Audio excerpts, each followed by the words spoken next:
EVM पे अब किसी का भरोसा नहीं है। ईवीएम बंद करा के बैलेट पेपर से चुनाव करवा लें।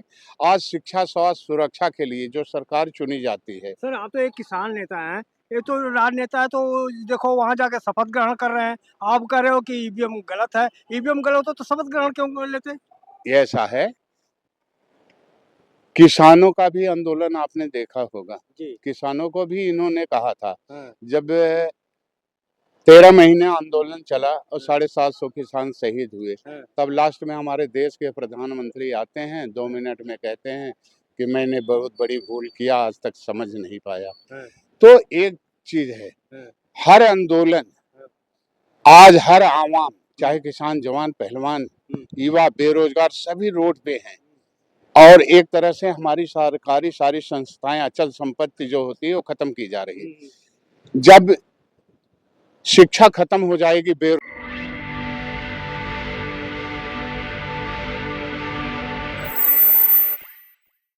जय भीम, मैं मेवालाल और आप देख रहे हैं जनता संगठन। साथियों, आज मैं कॉन्स्टिट्यूशन क्लब में आया हूँ।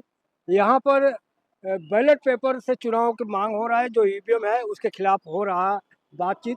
तो हमारे पास किसान नेता हैं, तो इनसे समझूं कि आखिर ये क्या समझते हैं। सर, आज का जो मुद्दा है, क्या इसको देख रहे हैं कैसे?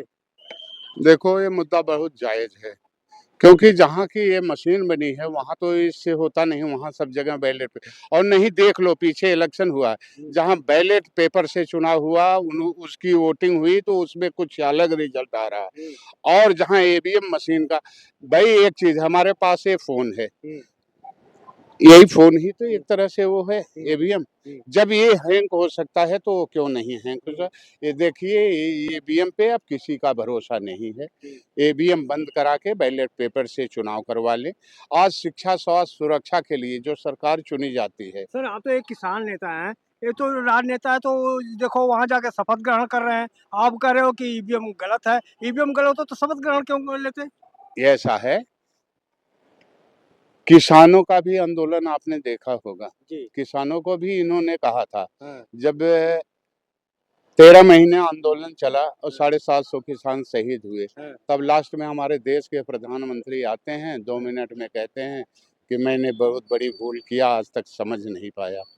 तो एक चीज है, हर आंदोलन, आज हर आवाम, चाहे किसान, जवान, पहलवान, युवा, बेरोजगार, सभी रोड पे हैं।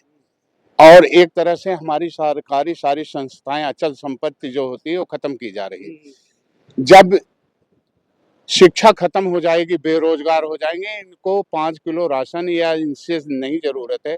आज आवाम को शिक्षा चाहिए थी। पूरे विश्व में देखा जाए तो भारत की सबसे बड़ी युवा संख्या है, लेकिन आज यहाँ युवा सब बेरोजगार होकर के इधर उधर भटक रहे हैं।